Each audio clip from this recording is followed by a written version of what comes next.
কৃষ্ণ কৃষ্ণ কৃষ্ণ কৃষ্ণ কৃষ্ণ কৃষ্ণ কৃষ্ণ হে। আগে আমাদের সবাইকে জানতে হবে এটা কলিযুগ। কলিযুগে যাগযজ্ঞ নয়, ব্রত পূজা নয়, ধ্যান তপস্যা নয়। চৈতন্য মহাপ্রভু বললেন কলির মানুষ যদি পূজা অর্চনা না করে তাতে খুব একটা অসুবিধা হবে না। করলে ভালো, না করলে যে খুব অসুবিধা হবে তা নয়, করলে ভালো। যদি কোনো মানুষ ধ্যান তপস্যা না করে তাতেও অসুবিধা হবে না, কোনো মানুষ যদি যাগযজ্ঞ না করে তাতেও অসুবিধা হবে না। কিন্তু কলির মানুষকে একটাই পদ অবলম্বন করতে হবে, সেটা কি? হরিরে নাম হরিরে নাম হরিরে নাম এব কেবল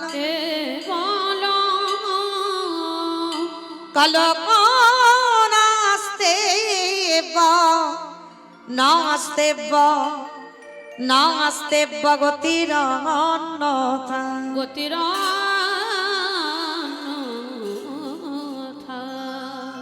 কলির মানুষের হরিনাম ছাড়া কোনো গতি নাই, কোনো গতি নাই, কোনো গতি নাই।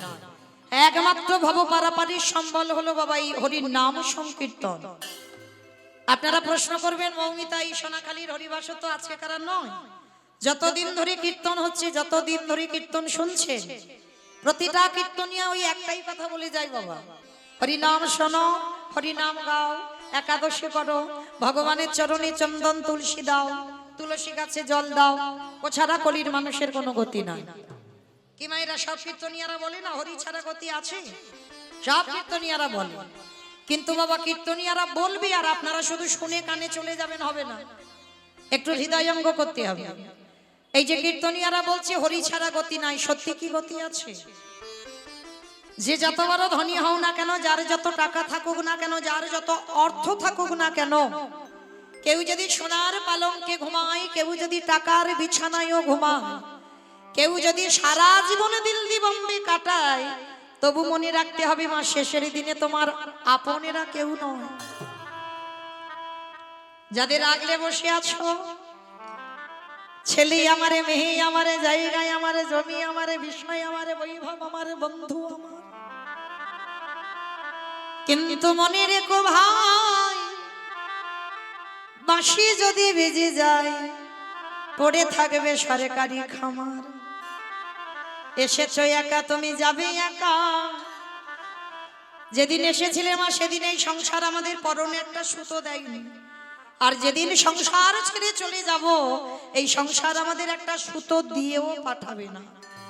তাহলে কাদের জন্য তুমি কৃষ্ণ ভজন ভুলে যাচ্ছ? কাদের জন্য আমার আমার করে সকাল থেকে রাত্রিতে ঘুমাতে যাওয়া পর্যন্ত বাবা শুধু আমার আমার করে গেলাম?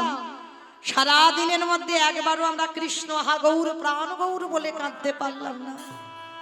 একবারের জন্য আমরা দেহ মন প্রাণ জীবন যৌবন গৌর গোবিন্দ চরণে অর্পণ করতে পারলাম না। কিন্তু চরণ ধরে বলে যাই মা, শিশুকালে কৃষ্ণ ভজে কৃষ্ণ পাবার আসে, কৃষ্ণ পাবার আসে, অগ যৌবনেতে কৃষ্ণ ভজে আসে বা না আসে, আসে বা না আসে, অগ বৃদ্ধ কালে কৃষ্ণ ভজে জমের তর আসে। এই কথাটা বাবা আপনারা জানেন, আমি একটু মনে করাচ্ছি। কেউ যেন ভাববেন না মা কীর্তনিয়া বড় বড় কথা বলে জ্ঞান দিয়ে যাচ্ছে না। আপনাদের চরণে আমি অনেক কনিষ্ঠা, আপনারা অনেক জ্যেষ্ঠ জ্যেষ্ঠা বসে আছেন। এটা আমার কথা নয়, গ্রন্থ বিধান দিল শিশুকালে কৃষ্ণ ভজে কৃষ্ণ পাওয়ার আসে, যৌবনেতে কৃষ্ণ ভজে আসে বা নাই আসে, বৃদ্ধকালে কৃষ্ণ ভজে জমের তার আসে। ভজন যদি করতে হয় মা একটু সকাল সকাল নামতে হবে। বেলা গড়িয়ে গেলে কোনোদিন আর কৃষ্ণ ভজন সাধন হবে না।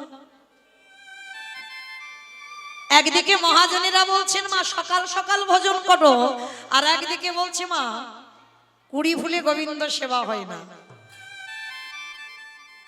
কি বাবা, একদিকে বলছে সকালে ভজন করো, একদিকে বলছে কুড়ি ফুলে গোবিন্দ সেবা হয় না।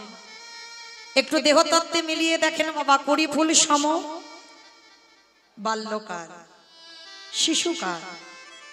দেখবেন ছোট ছোট বাচ্চারা বায়না করবে বাবা মা ঠাকুমা দাদু যাচ্ছে কীর্তন শুনতে সোনাকালী। বায়না করবে বাবা আমাকে নিয়ে চলো, দাদু আমায় নিয়ে চলো, আনলো, তারা বসলো বাবা হরিবাসরে, কিন্তু সেই অভিজ্ঞতা কি আছে? কীর্তন বিষয়টা কি? কীর্তনিয়া কীর্তন করে গেল, তাতে আমরা কি পেলাম সেটা কি তাদের অভিজ্ঞতা আছে? তাহলে এটা কুড়ি ফুল সেবাই লাগলো না, কারণ আমরা ধ্রুবের মতো ছেলের জন্ম দিতে পারিনি আর প্রহ্লাদের মতো ছেলের জন্ম দিতে পারিনি। ওইগুলো কুড়ি ফুল গোবিন্দ সেবায় লেগেছিল বাবা। তাহলে কুড়ি ফুল সেবায় লাগবে না, আর বাসি ফুল তো লাগবেই না, ওটা আমরা সবাই জানি কি মাইরা? গাছে ফুল ফুটেছিল, ঝরে মাটিতে পড়ে গেছে, ওই ফুল গোবিন্দ চরণে দেবে? দেবে না তো। তাহলে দেহতত্ত্বে বাসি ফুল কোনটা? দন্ত পড়ে যাবে, কেশ পেকে যাবে, চামড়া গুলো আলগা হয়ে যাবে, এ ফুল গোবিন্দ সেবায় লাগবে না। কি গো মায়েরা, স্নান করে ঠাকুর ঘরে যাবে, অঙ্গ অলস, ভালো লাগছে না, বারবার রান্নি করতে বসে ঘুমিয়ে বারবার ঢলে ঢলে পড়ে যাবে, এ ফুল গোবিন্দ সেবায় লাগবে না। একটু জপের মালা নিয়ে নাম জপ করবে, কোন রকমে বাবা 16 মালা হবে, আর শরীর ভালো লাগছে না, কারণ সেই সময় তো আর নেই। এই যে কীর্তন শুনতে বসেছেন, হয়তো ভালো লাগবে, কিন্তু বেশিক্ষণ বসতে পারবেন না, মা কোমরে ব্যথা, একটু চলে ফেরে ঘুরে এলে যেন ভালো হয়। দোষটা তো আপনাদের নয়, বাসি ফুলটাই তো সেবায় লাগবে না। মহাজনেরা বলছেন সেবা যদি দিতে হয়, যে ফুলটা আজকের ফুটেছে সেই ফুলটা সেবায় দাও। যে ফুল আজকের ফুটেছে মা, যেটা হচ্ছে গোবিন্দ সেবা দেবার জন্য, সেই ফুলটা গোবিন্দ সেবায় দাও।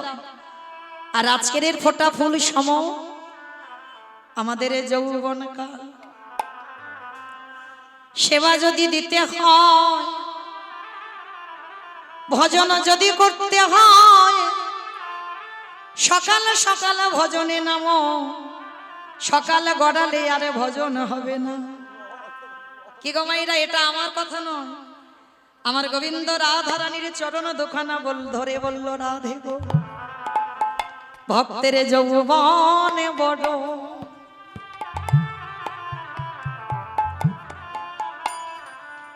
বড় ভালো বাসি, বলে ও গো রাধি,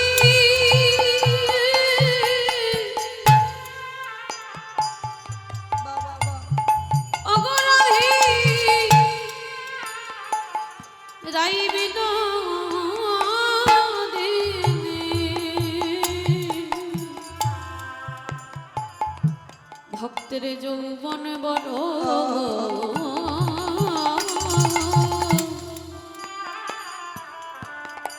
বড় ভালোবাসি। আস্তে আমাইরা কোন যৌবনের কথা বললো গো? যেদিন আমাদের 10 ইন্দ্রিয় গোবিন্দ সেবায় লাগবে। কি গো মাইরা, দুটো হাত গোবিন্দ সেবার কাজে লাগাতে পারবে, যেদিন তোমার দুটো চরণ গোবিন্দের জায়গায় যেতে পারবে, যেদিন তুমি কানে কৃষ্ণ নাম শুনতে পাবে, নয়নে কৃষ্ণ বদন দর্শন করিতে পারবে, যেদিন তুমি জিহ্বায় কৃষ্ণ নাম বলতে পারবে, যেদিন 10 ইন্দ্রিয় গোবিন্দ সেবায় লাগাতে পারবে। কি গো মাইরা, বয়স হয়ে গেলে কোমরে ব্যথা, হাঁটুতে ব্যথা, বেশিক্ষণ দাঁড়াতে পারবে না। তুমি যে ভগবানের ধামে যাবে, যেতে পারবে না, কারণ হাঁটুর ব্যথা, চলতে পারছো না। এ ফুল গোবিন্দ সেবায় লাগবে।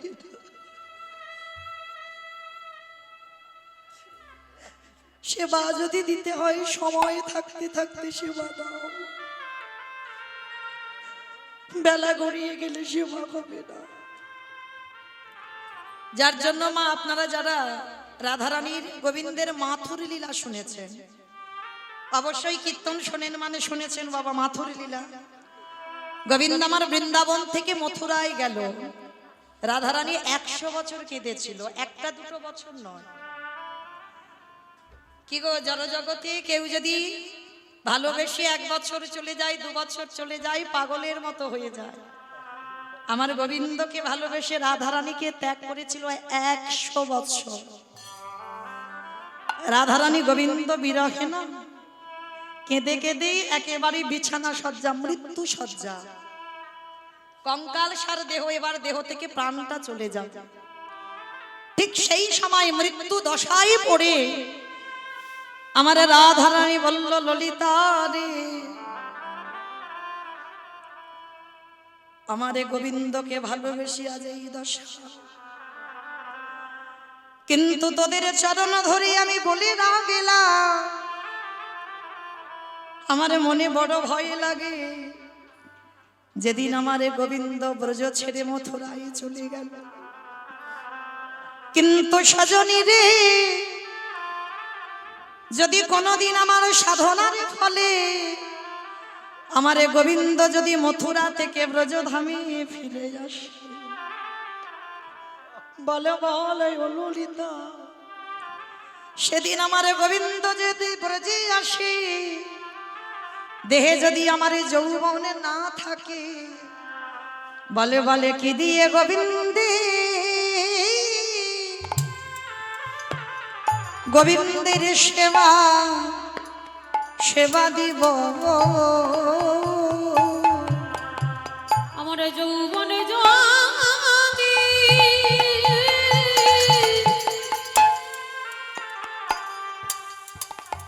আমার যৌবনে যদি ফুরায় যায়, ওরে ললে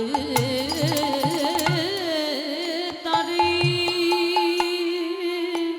তোরা একবার বলে দে, আমি কি দিয়ে গোবিন্দ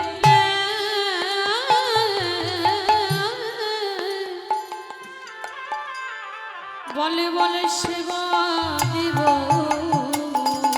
আসতে তাহলে মায়ের আমরা এইটুকু শ্রবণ করে কি বুঝলাম? কৃষ্ণ ভজিবারে তরে সংসারে আইন, মিছে মায়ায় বদ্ধ হয়ে বিজ্ঞ সম হইন। এই যে 84 লক্ষ জনী আমাদের জনম, 4 লক্ষ বার মানব জনম, 80 লক্ষ জনী আমরা সবাই ফেলে এলাম, পেলাম সাধীর দেব দুর্লভ মানব জনম। আচ্ছা বাবা, ভালো করে ভেবে দেখেন, পশু পাখিরা খায়, আমরাও খাই, পশু পাখিরা ঘুমায়, আমরাও ঘুমাই, পশু পাখিদের সন্তান হয়, আমরা মানুষ জাতি, আমাদেরও সন্তান জন্ম দিতে হয়। পশু পাখি এরাও খায়, আমরাও খাচ্ছি, আমরা এক জায়গা থেকে আরেক জায়গা যাচ্ছি, পশু পাখিরাও যাচ্ছে। তাহলে ওদের সঙ্গে আমাদের কত মিল দেখো, কিন্তু তথাপিও পশু পাখিদের জন্মটাকে দুর্লভ বলছে না, এই মানুষ জাতিটাকে দুর্লভ বলছে কেন?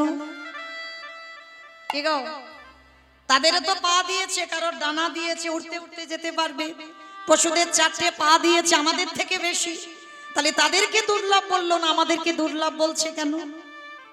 ভালো করে ভেবে দেখেন। এই পশু পাখিরা এরা কি করছে জানো? গোবিন্দ বদনে দেখবার জন্য নয়ন পেল, বংশী রণামৃত শোনবার জন্য করণ পেল, সেবা করবার জন্য বদনে পেল, কিন্তু কি গো মায়েরা, হরি নাম বলবার মতো, কৃষ্ণ নাম বলবার মতো ভাষা পাই, যে ভাষাটা মানুষ জাতি পেয়েছে আমরা খেলায় হারিয়ে দিচ্ছি। তাই সবার চরণ ধরে আমি বলে যাব, মা এমন কর্ম আমরা করব না, আবার আমাদের 80 লক্ষ জনিতে ফিরতে হয়। এমন কর্ম করো যেন আগিয়ে যেতে পারি, আর পিছনের দিকে নয়। হতেও তো পারে মা 4 লক্ষ বার মানব জন্মের মধ্যে ধরো মনে করতেও তো পারো এই জন্মটা আমার শেষ, এই জন্মের পরে আমার গৌর গোবিন্দ চরণ প্রাপ্তি, আমি সাক্ষাতে সামনে ভগবান ডেকে ভজন করব, হতেও তো পারে। তাই হরিবাসরে বসে সবার চরণে নিবেদন, সময় নষ্ট করো না মা, সময় হেলায় হারিয়ে দিও না। সংসারে থাক আমাদের দেহ, দেহ দিয়ে স্বামী সেবা করো, দেহ দিয়ে ছেলে পুলে মানুষ করো, কিন্তু কখনো বাবা মন যেন একেবারে ডুবিয়ে দিও না সংসারে। মনটা রেখে দাও গৌর গোবিন্দ চরণে। আরে এই জগৎ সংসারে যদি একজন ভক্ত দেহ স্বামী সেবাই দিয়ে, এই দেহ ছেলে পুলেদের দিয়ে মানুষ করে, আত্মীয় স্বজনকে দেখভাল করে, শুধু মনে আমার গোবিন্দ চরণে রেখে যদি সংসার করতে পারো, তারে অচিরে কৃষ্ণ প্রাপ্তি